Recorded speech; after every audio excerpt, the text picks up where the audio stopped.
Hello guys, কেমন আছেন আপনারা সবাই? আশা করি প্রত্যেকে খুব ভালো আছেন। ট্রেড এক্সপার্টস বাংলা চ্যানেলে আপনাদের সবাইকে স্বাগত জানাই। আজকের এই ভিডিওটাতে আমি টেকনিক্যাল অ্যানালাইসিস সম্পর্কে একদম বেসিক থেকে আলোচনা করব। যারা একদম নতুন তাদের জন্য ভিডিওটা খুবই ইনফরমেটিভ। যাদের কাছে পেন পেপার নেই তারা অবশ্যই আমি বলবো যে একটা পেন পেপার নিয়ে বসুন, তাহলে খুব ভালো হয়, কারণ একদম বেসিক্স থেকে আমি একদম বোঝাতে স্টার্ট করব। তো চলুন বেশি দেরি না করে আজকে ভিডিওটা শুরু করা যাক। তো এই টেকনিক্যাল অ্যানালাইসিস জিনিসটা কি? দেখুন, আমরা সাধারণত যখন ইনভেস্টিং করি অথবা ধরে নিন একটা লং টার্মে ভিশনের দিকে যাই, তখন আমাদেরকে করতে হবে হচ্ছে ফান্ডামেন্টাল অ্যানালাইসিস। আমাদের কোম্পানির ব্যালেন্স শিট, প্রফিট, এগুলো সমস্ত কিছু চেক করতে হবে। রেভিনিউ গ্রোথ কেমন কি করছে, কোম্পানির পারফরমেন্স কেমন, আমাদের সেটার দিকে তাকাতে হবে। কিন্তু যখন আমরা ধরে নিন একটা শর্ট টার্মের জন্য, ধরে নিন কিছু সপ্তাহের জন্য, কিছু মাসের জন্য আমরা একটা পজিশন আমরা ধরবো, ধরে নিন একটা স্টক বাই করব, বা অথবা আমরা অপশানে ট্রেড করব কিছু দিনের জন্য, কিছু সেকেন্ডের জন্য, কিছু মিনিটের জন্য, তখন আমাদের দরকার হবে হচ্ছে টেকনিক্যাল অ্যানালাইসিস। টেকনিক্যাল অ্যানালাইসিস হচ্ছে এমন একটা জিনিস, ধরে নিন সাপোজ একটা কোনো একটা টাইমে বৃষ্টি হয়েছে, তো বৃষ্টি হয়েছে আপনি কি দেখে বুঝবেন যে বৃষ্টি হয়েছে? অবশ্যই আকাশে মেঘ থাকলে বুঝতে পারবেন। টেকনিক্যাল অ্যানালাইসিস ঠিক সেরকম, যে আগে যেটা ঘটেছে সেরকমভাবেই ঘটবে, এটাকে বলা হচ্ছে টেকনিক্যাল অ্যানালাইসিস। আচ্ছা, এটা কেন আমি বললাম সেটাও সামনে আমি আলোচনা করছি। তাই এই টেকনিক্যাল অ্যানালাইসিস, দেখুন টেকনিক্যাল অ্যানালাইসিস আমি আগে বলছি, টেকনিক্যাল অ্যানালাইসিস অনেকভাবেই করা যায়। কেউ কেউ ট্রেন্ডে ট্রেড করে, কেউ কেউ চার্ট প্যাটার্নে ট্রেড করে, কেউ ক্যান্ডেল স্টিক দেখে ট্রেড করে। প্রত্যেকের আলাদা আলাদা এক একটা নিজস্ব ট্রেডিং স্টাইল আছে। এবার সাধারণত টেকনিক্যাল অ্যানালাইসিসের মধ্যে যেগুলো অ্যাকচুয়ালি জানতে হয় সেটা হচ্ছে আপনাকে ট্রেন্ড সম্পর্কে ধারণা রাখতে হবে, ট্রেন্ড লাইন কী করে আপনি আঁকবেন। 3 নম্বর হচ্ছে আপনি ক্যান্ডেল স্টিক সম্বন্ধে ধারণা রাখতে হবে। আপনাকে সাপোর্ট অ্যান্ড রেজিস্ট্যান্স সম্বন্ধে একদম, মানে দেখুন, সাপোর্ট অ্যান্ড রেজিস্ট্যান্স হচ্ছে, ভালো করে বুঝে নিন, সাপোর্ট অ্যান্ড রেজিস্ট্যান্স হচ্ছে মেন, এটার উপরে আর কিছু নেই। ঠিক আছে, মানে মার্কেটে যদি আপনাকে একদম ঠিকঠাক করে কাজ করতে হয়, সাপোর্ট অ্যান্ড রেজিস্ট্যান্স দেখেই কাজ করতে হবে। কিছুই না, শুধুমাত্র ডিমান্ড অ্যান্ড সাপ্লাইটাকে শুধু জানা, যে কোথায় ডিমান্ড আছে, কোথায় ডিমান্ড শেষ, আর কোথায় মানে ঠিক তার উল্টোটা, কোথায় সাপ্লাই আছে, কোথায় সাপ্লাই শেষ, এক কথায়। ঠিক আছে, কোথায় মানে ম্যাক্সিমাম কোয়ান্টিটি সেখান থেকে বাই হচ্ছে, সেই জিনিসগুলোকে আমাদেরকে বুঝতে হবে। তো দেখুন, টেকনিক্যাল অ্যানালাইসিস জানতে গেলে আমাদের এইগুলো আগে আমাদেরকে এক্সপার্ট হতে হবে। এক্সপার্ট বলতে দেখুন, টেকনিক্যাল অ্যানালাইসিস তো অনেকেই করে, কিন্তু কারোর কারোর অ্যানালাইসিস ঠিকঠাক হয় আর কারোর হচ্ছে না, তো হচ্ছেই না, এরকম একটা ব্যাপার। তো আপনাদেরকে আগে এই কনসেপ্টগুলো আগে আপনাকে জানতে হবে।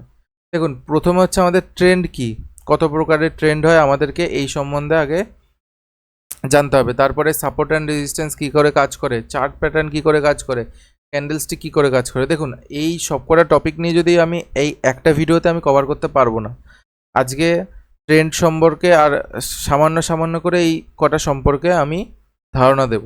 পরবর্তীতে দেখুন, ক্যান্ডেলস্টিকের একটা পুরোপুরি একটা ভিডিও আমি বানাবো, সাপোর্ট অ্যান্ড রেজিস্টারের উপরে একটা ডিটেলস একটা ভিডিও বানাবো, চার্ট প্যাটার্ন তো আলাদা করে আমাকে ভিডিও বানাতেই হবে, কিছু করার নেই।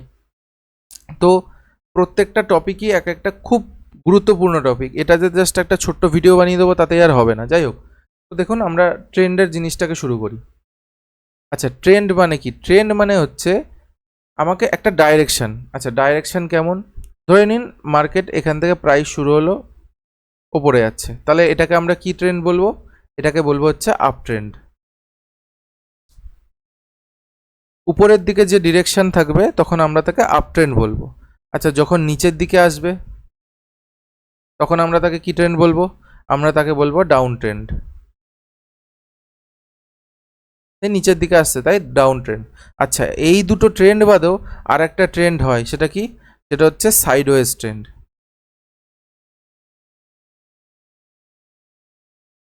সাইডওয়েজ মানে হচ্ছে, ধরুন একটা রেঞ্জ, মানে ধরে নিন এই একটা রেঞ্জের মধ্যে, এই একটা রেঞ্জের মধ্যে মার্কেট ঘোরাফেরা করবে, মানে না এর বাইরে যেতে পারবে, না এর ভেতরে মানে না, না এটার বাইরে যেতে পারবে, না এটার বাইরে যেতে পারবে, না সাপোর্টের নিচে যেতে পারবে, না রেজিস্ট্যান্সের উপরে যেতে পারবে, শুধু ওর মধ্যে ঘোরাঘুরি করবে, এক কথায়। এটাকে বলে হচ্ছে সাইডওয়েজ ট্রেন্ড। আচ্ছা, আপনি এই ট্রেন্ডে আপনি টাকা কামাতে পারবেন, আপনি এই ট্রেন্ডে আপনি টাকা কামাতে পারবেন, কিন্তু আপনি এই ট্রেন্ডে সাধারণত টাকা কামাতে পারবেন না। হ্যাঁ, যারা অপশন সেলার তারা থিটা দিয়ে তারা টাকা কামাতে পারে। আচ্ছা, এই থিটাটা কি? থিটা হচ্ছে একটা অপশন গ্রিক। এগুলো নিয়ে আমি পরে আলোচনা করব। মার্কেট কি ফলো করে? মার্কেট একটা ট্রেন্ডিং হবে, আপনি 100 টাকায় কিনলেন, সেটা আস্তে আস্তে আস্তে আস্তে 200 টাকায় যাচ্ছে, আপনি তো 100 টাকা প্রফিট বুক করবেন এটা, ঠিক আছে? আর থিটা আপনাকে আস্তে আস্তে সেটা কি করবে, একটা রেঞ্জের মধ্যে থাকবে, আর আপনাকে থিটা খেতে হবে এক কথায়। তো এই থিটার কনসেপ্টটা আমি পরে আসবো। তাহলে আমরা ট্রেন্ড কত প্রকার হয় জানলাম। এক হচ্ছে আপ ট্রেন্ড হয়, 2 হচ্ছে ডাউন ট্রেন্ড হয়, 3 হচ্ছে সাইড ওয়েজ ট্রেন্ড হয়।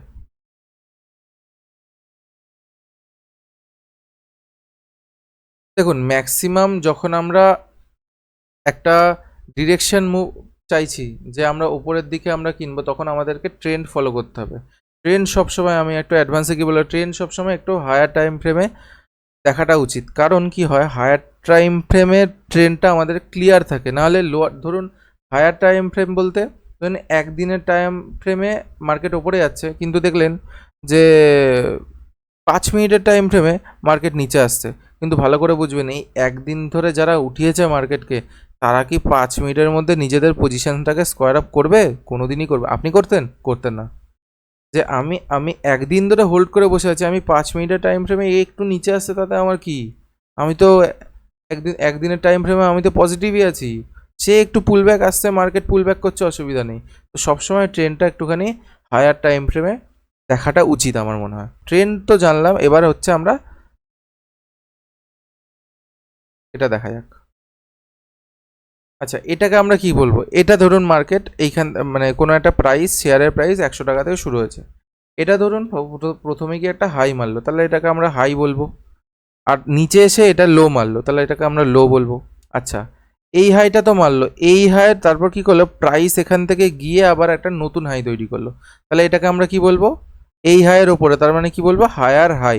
এই হাই থেকে এই হাই আসছে, তার মানে হায়ার হাই। আর এটা হচ্ছে লো তৈরি করলো, তাহলে এটা কি হবে? Higher low. যেহেতু এই লো এর থেকে এই লোটা উপরে, তার মানে এটা হায়ার লো। তাহলে আবার সেমভাবে এটা হায়ার হাই, এটা হায়ার লো, আবার এটা হায়ার হাই, এটা হায়ার লো। এরকম করতে করতে মার্কেট যত হায়ার হাই তৈরি করবে, তত মার্কেট আস্তে আস্তে উপরে যাচ্ছে।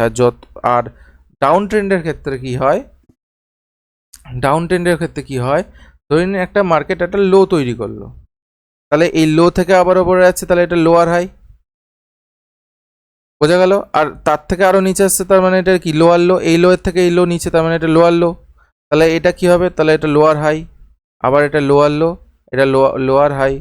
ধরুন আরও তৈরি করছে, তাহলে লোয়ার হাই, লোয়ার হাই, এটা লোয়ার লো। তো এইরকম করে মার্কেট আর কি কাজ করে। মার্কেট যত লোয়ার লো তৈরি করবে, মার্কেট তত নিচে যাচ্ছে। মার্কেট যত হায়ার হাই তৈরি করবে, মার্কেট তত উপরে যাবে। এই কনসেপ্টটা কিন্তু দরকার। একটা প্রাইস এরকম করে যাচ্ছে, হায়ার হাই তৈরি করতে করতে উপরে যাচ্ছে। দেখুন, এই যে আমরা কি করব, আমরা একটা ড্রয়িং টুলে আমরা কি করতে পারি, আমরা এইখান দিয়ে একটা লাইন আমরা টেনে দিতে পারি। সেটা আমরা চার্টে করতে পারবো, ট্রেন্ড লাইন বলে এটাকে, বলা হয় হচ্ছে ট্রেন্ড লাইন। মার্কেট যখন একটা ট্রেন্ডকে ফলো করতে, মানে দেখবেন যে মার্কেট যখন যায়, আপনি দেখবেন পয়েন্টগুলো কানেক্ট করলে মার্কেট দেখবেন এরকম এলো, তো এরকম করতে করতে মার্কেট ওপরে যাবে, যে ঠিক এই পয়েন্টটা থেকে মার্কেট ওপরে যাচ্ছে, ঠিক আছে? এটাকে এই এই এই যে লাইনটা, এইগুলোকে যে কানেক্ট করে এই লাইনটা, সেটাকে বলা হয় হচ্ছে ট্রেন্ড লাইন এক কথায়। এই হায়ার লোগুলোকে, যে একটা হায়ার হাই তৈরি করছে, এটা হায়ার লো তৈরি করছে, এই হায়ার লোগুলোকে কানেক্ট করে যেটা আপ ট্রেন্ডে এক কথায় আমরা কানেক্ট করতে পারবো হায়ার লোগুলোকে, সেটাকে বলা হয় হচ্ছে ট্রেন্ড লাইন। আর সেমভাবেই এই আমরা লোয়ার হাইগুলোকে কানেক্ট করে যেটা আমরা টানতে পারবো দাগ, বা যে লাইনটা আমরা টানতে পারবো, এটাকেও বলা হচ্ছে ট্রেন্ড লাইন। মার্কেট যখন উপরে যাবে অথবা নিচে যাবে, তখন মার্কেট ম্যাক্সিমাম টাইম মার্কেট এই ট্রেন্ড লাইন ফলো করতে করতেই নামে, ধীরে ধীরে ফলো করতে করতেই নামবে মার্কেট, ঠিক আছে? এই জন্যেই আমি আপনাকে বললাম যে মার্কেটে যখন আপনারা দেখবেন, তখন টাইম ফ্রেমটা, যখন ট্রেন্ড দেখবেন, তখন টাইম ফ্রেমটা, ধরুন আপনি ট্রেড করছেন 5 মিনিটের টাইম ফ্রেমে, তখন আপনাদের কি করতে হবে, আপনাদের মোটামুটি 15 থেকে 1 আওয়ার টাইম ফ্রেম দেখে আপনাকে ট্রেন্ড ডিসাইড করতে হবে যে আমার ট্রেন্ডটা কোন দিকে, অ্যাকচুয়াল ট্রেন্ডটা কোন দিকে, মার্কেট বেশি সময় কোন দিকে মুভমেন্ট যাবে। তাহলে কি হবে, আপনি যে স্টপ লস হান্টিং যে ট্রেডগুলো বা উল্টোপাল্টা যে সমস্ত স্টপ লস খাওয়া ট্রেডগুলো হয় নিচের দিকে আসবে, আপনি সেগুলো থেকে এড়িয়ে যাবেন জিনিসটা। আচ্ছা, এরপরে আছে হচ্ছে ক্যান্ডেল স্টিক। ক্যান্ডেল স্টিক, আচ্ছা ক্যান্ডেল কেমন দেখতে হয়? ক্যান্ডেল ধরে নিন এরকম দেখতে হয়, এটা ধরে নিন গ্রিন ক্যান্ডেল, এটা ধরে নিন রেড ক্যান্ডেল। আচ্ছা, এই ক্যান্ডেল স্টিকের ধারণাটা থাকা জরুরি। এই দেখুন, এই ভিডিও বানাতে গেলে আমি ক্যান্ডেল স্টিক অনেক বড় হয়ে যাবে, আমি তাও একটু শর্টে বলছি।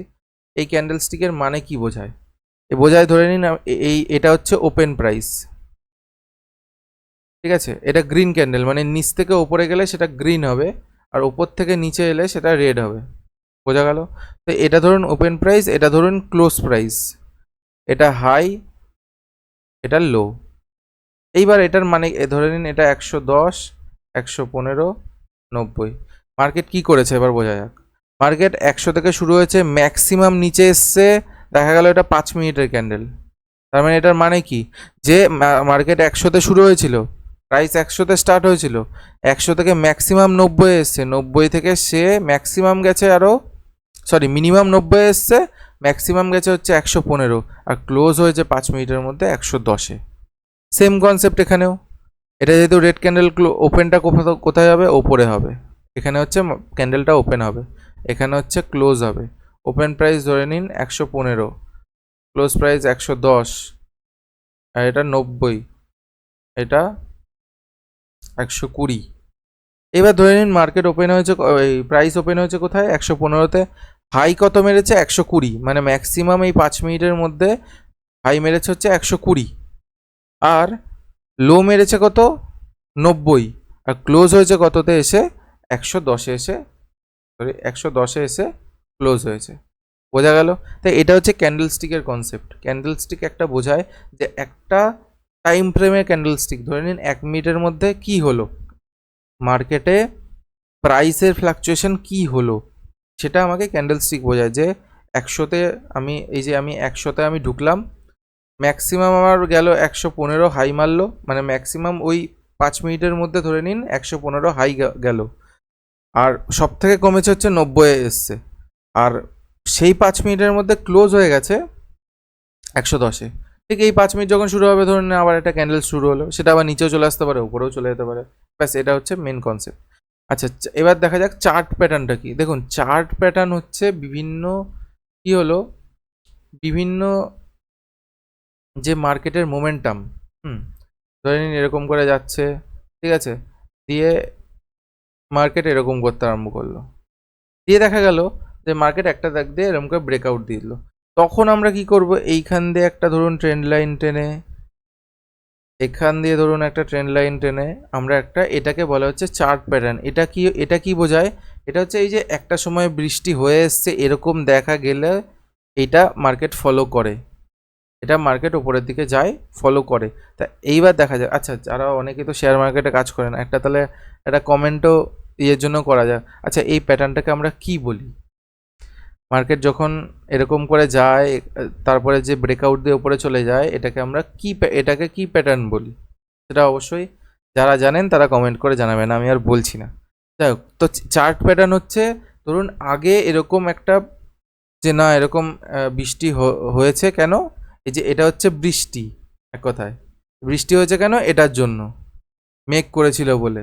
এই জন্যই আমি বললাম যে এই মেঘ করাটাকে আমাকে বুঝতে হবে যে আদৌ কি এখানে মেঘ করছে না করছে না। এখন অনেক সময় ম্যাক্সিমাম টাইমে লোকে চার্ট প্যাটার্ন, যারা একটু প্রফেশনাল তারা চার্ট প্যাটার্ন দেখে না। একটা কথা মাথায় রাখবেন, সব থেকে বড় কথা, এই কথাগুলো হয়তো কেউ বলবে না, তাও আমি বলছি যে যারা অপারেটর, যারা মার্কেটকে কন্ট্রোল করে, তারা কোনো সময় কিন্তু চার্ট প্যাটার্ন, মানে চার্ট প্যাটার্ন দেখে কিন্তু তারা ট্রেড করে না, তারা চার্ট প্যাটার্ন কিন্তু তৈরি করে। এই কথাটা কিন্তু খুব একটা দামি কথা, যে চার্ট প্যাটার্ন কিন্তু যারা অপারেটর তারা তৈরি করে, তাদের কাছে এত এত এত লক্ষ লক্ষ কোটি টাকা আছে, তারা কিন্তু চার্ট প্যাটার্ন নিজেরা তৈরি করে। সুতরাং এই ভালো করে মাথায় রাখবেন, আপনারা যারা চার্ট প্যাটার্নে ট্রেড করেন বা করেন, এইগুলো থেকে কিন্তু, এই ব্রেকআউটগুলো থেকে কিন্তু সাবধান। কারণ ধরে নিন এইরকমভাবেই বেরোবে, মানে ধরে নিন এইরকমভাবে এসে এরকমভাবেই বেরোবে, এই ঠিক এইটুকুনি গিয়ে আপনাকে আর টার্গেট আর দেবে না, নিচে নিয়ে চলে আসবে। যতগুলো এখানে স্টপ লস লাগিও সেই স্টপ লস নিয়ে মার্কেট নিচে নিয়ে চলে আসবে। তো যারা চার্ট প্যাটার্নে ট্রেড করেন তারা একটুখানি বুঝে শুনে ট্রেড করবেন। তা এই চার্ট প্যাটার্ন হচ্ছে এক কথায় যে বৃষ্টি হবে কেন, মেঘ দেখলাম বলে। তা আপনাকে জাস্ট একটা সংকেত দিচ্ছে না এখান থেকে এটা হতে পারে। চার্ট প্যাটার্ন সেটাই বলে, ক্যান্ডেল স্টিকও সেম, চার্ট প্যাটার্নও সেম, শুধুমাত্র আপনি কোনটাকে ইউজ করে ট্রেড করবেন আপনার উপর ডিপেন্ড করছে। আচ্ছা, এইবার মেন যে জিনিসটা সেটা হচ্ছে সাপোর্ট অ্যান্ড রেজিস্ট্যান্স। দেখুন আমি খুব শর্টে বলছি এই জিনিসগুলো, আমি ট্রেন্ড আর এর কনসেপ্টটা আমি একটুখানি ডিটেলসে বললাম, কিন্তু সাপোর্ট অ্যান্ড রেজিস্ট্যান্স, ঠিক আছে। আচ্ছা, এই সাপোর্ট অ্যান্ড রেজিস্ট্যান্স জিনিসটা কি? সাপোর্ট হচ্ছে নিচের যে লাইনে এসে মার্কেট এসে ধাক্কা খাবে, প্রাইস এসে ধাক্কা খাবে, সেটাকে বলা হচ্ছে সাপোর্ট। আর ওপরে যেখানে এসে ধাক্কা খাবে সেটাকে বলা হচ্ছে রেজিস্ট্যান্স। প্রাইস এখান থেকে শুরু হলো, এইখানে এসে ধাক্কা খেলো প্রথম, দিয়ে মার্কেট এখান থেকে নিচে নামতে আরম্ভ করলো, তার মানে এটাকে বলা হচ্ছে রেজিস্ট্যান্স। মার্কেট এখানে রেজিস্ট্যান্স ফেস করলো। যারা শুনে এসছেন তারা হয়তো শুনেছেন যে মার্কেট রেজিস্ট্যান্সের কাছাকাছি চলে এসছে, মার্কেট সাপোর্টের কাছাকাছি চলে এসছে, বাই করো। মার্কেট রেজিস্ট্যান্সের কাছাকাছি চলে এসছে, প্রফিট বুক করো। ঠিক আছে, এই কথাগুলো কেন বলে? ঠিক এই কারণে বলে। আচ্ছা, এই সাপোর্ট অ্যান্ড রেজিস্ট্যান্স কেন তৈরি হয়? এইখানে ধরে নিন 100 টাকা থেকে শুরু হয়েছে, 110 গেছে, 100 দেখা গেল এই কোম্পানিটার শেয়ার 100 টাকা থেকে 110 গেল, যারা অপারেটর আছে তারা দেখছে যে না 10% প্রফিট এনাফ, আমরা এখানে বুক করবো, এক কথায় তারা এখানে বুক করে বেরিয়ে গেল। এইবার দেখুন আপনি এখানে থাকা বোকামির কাজ, আপনাকে বুঝতে হবে যেখান থেকে বেরোচ্ছে, এখান থেকে রেজিস্ট্যান্স ফেস করলো মানে মার্কেট আবার যখন আসবে আবার এখান থেকে রেজিস্ট্যান্স নেওয়ার চান্স আছে।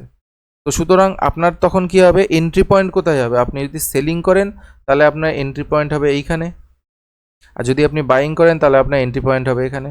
এবার এখান থেকে আপনি কি করলেন, আপনি আবার দেখলেন যে প্রাইস আবার 190 চলে এসছে, আপনি কি করলেন, বাই করলেন, আপনি স্টপ লস 80 লাগালেন, আপনি বসে থাকলেন। এবার এবার দেখা গেল প্রাইস আস্তে আস্তে আস্তে আস্তে উপরে চলে গিয়ে আবার 115 চলে গেল, আপনি কি করলেন, 115 110 গিয়ে আপনি বেচে দিলেন। ভালো করে বুঝবেন, এই ইম্পর্টেন্ট, এগুলো যত বড় টাইম ফ্রেম হবে, ধরে নিন আপনি একদিনের টাইম ফ্রেম হোক, 1 উইকের হোক, এই টাইম ফ্রেমগুলো কিন্তু খুব ইম্পর্টেন্ট টাইম ফ্রেম একটা, কারণ এইগুলোতে ম্যাক্সিমাম যারা সেলার বা বায়ার তারা কিন্তু এখানে পজিশন হোল্ড করে বসে থাকে। তারা কিন্তু দেখুন আমাদের মতো সামান্য লাখ লাখ ক্যাপিটাল নিয়ে তারা কিন্তু ট্রেড করে না, তারা লক্ষ কোটি টাকার ক্যাপিটাল নিয়ে ট্রেড করছে, তারা মার্কেটকে অপারেট করছে, এই কথাটা বুঝতে হবে। এই সাপোর্ট অ্যান্ড রেজিস্ট্যান্স যদি আপনারা ঠিকঠাক করে শিখতে পারেন তাহলে আপনাদের আর মার্কেটে কিছু জানার দরকার নেই। এটাকে ভালো করে শিখুন, আমি বলবো এটাকে ভালো করে শিখুন। ইন্ডিকেটার বেস ট্রেডিং করতে পারে, ইন্ডিকেটার আপনাকে কনফার্মেশন দেবে, কিন্তু বিশ্বাস করুন এই সাপোর্ট অ্যান্ড রেজিস্ট্যান্স যদি আপনাকে, হ্যাঁ একটু খাটতে হবে, এইটুকুনি বলতে পারি, একটু খাটতে হবে, কিন্তু এই সাপোর্ট অ্যান্ড রেজিস্ট্যান্স যতটা আপনাকে ভ্যালু প্রোভাইড করবে না, সেটা চার্ট প্যাটার্ন করবে না অন্য কিছু করবে। আর একটা হচ্ছে ক্যান্ডেল স্টিক। ক্যান্ডেল স্টিক যদি একটুখানি আপনি ক্যান্ডেল স্টিকের সাইকোলজি বোঝেন তাহলে আর কিচ্ছুর দরকার নেই, মার্কেট আপনাকে ঢেলে টাকা দেবে, কিন্তু আপনাকে বুঝতে হবে, প্র্যাকটিস করতে হবে, বছরের পর বছর প্র্যাকটিস করতে হবে। দেখুন এটা এমনই একটা জায়গা না যেখানে পয়সা শেষ নেই। ওই যে হর্ষদ মেহতার যে ডায়লগটা আছে যে এটা এমনই একটা জায়গা যেখানে কোনোরকম পয়সা শেষ নেই, ঠিক আছে, যে একটা গেরা কুয়া এক কথায়। তো সেই কুয়া থেকে টাকা তুলতে গেলে একটা যোগ্যতা দরকার, সেই যোগ্যতাটা প্র্যাকটিসের মাধ্যমে বিল্ড হবে। যে আপনারা একটা কাজ করবেন যে সব সময় যে কোনো একটা সেট আপ ফলো করবেন, যে না আমি সাপোর্ট অ্যান্ড রেজিস্ট্যান্ট আর ক্যান্ডেলস্টিক ফলো করলে আমি এইটুকুনি ফলো করবো, আমার এর বাইরে আর আমার ফলো করার দরকার নেই, আমি ওর মধ্যেই খুশি। এক কথায় অল্পেতে খুশি থাকবেন, দেখবেন ভালো হবে। কিন্তু হ্যাঁ, আপনি যদি এখন এটা ভাবেন না আমরা আমরা এক কাজ করব, আমরা আজকে ইয়েতে ট্রেড নেব, ইন্ডিকেটার ট্রেড নেব, কালকে কি আমি সাপোর্ট অ্যান্ড রেজিস্ট্যান্ট, পরের দিন ক্যান্ডেলস্টিক, পরের দিন চার্ট প্যাটার্ন, পরের দিন ট্রেন্ড লাইন, আমি বলছি হবে না, এভাবে হবে না, বেকার চেষ্টা করবেন, হবে না। ঠিক আছে, তো চলুন এই ভিডিও আর বাড়াবো না, কারণ এই সাপোর্ট অ্যান্ড রেজিস্ট্যান্স একদম গভীরে শিখতে গেলে অনেকটা বড় টপিক। ঠিক আছে, অনেক কিছু জানা আছে, ডিম্যান্ড অ্যান্ড সাপ্লাই জোন কোথা থেকে আসে, ক্রিয়েট হয়, কেন নিচে আসে, কেন উপরে যায়, সেগুলো সম্বন্ধে সমস্ত ভিডিও আসবে। তো সেগুলো তো পরবর্তী ব্যাপার হয়ে যাচ্ছে। এই যে টপিকগুলো তুললাম, যে ক্যান্ডেল স্টিক হোক অথবা এই সাপোর্ট অ্যান্ড রেজিস্ট্যান্স হোক, এগুলোর উপরে প্রত্যেকটা আলাদা ভিডিও আসবে। দেখুন আমি বেসিকটুকুনি আমি জানিয়ে দিলাম, এবার কী হবে আমি আস্তে আস্তে অ্যাডভান্সে ঢুকবো। তো এই ভিডিওটা আর বেশি বাড়াবো না, ভিডিওটা এইটুকুনি রাখি। তো দেখা হচ্ছে নেক্সট ভিডিওতে একটা ভালো কন্টেন্টের সাথে। তো ততক্ষণের জন্য ঠিকঠাক যারা ট্রেড করেন ঠিকঠাকভাবে ট্রেড করুন। আর কোনো রকম যদি প্রবলেম হয় বা কোনো কিছু ডাউট মনে হয়, তো সেই জায়গাটা অবশ্যই আমাকে কমেন্ট করে জানাতে পারেন। তো চলুন দেখা হচ্ছে একটা নেক্সট একটা ভালো ভিডিওতে। ততক্ষণের জন্য টাটা।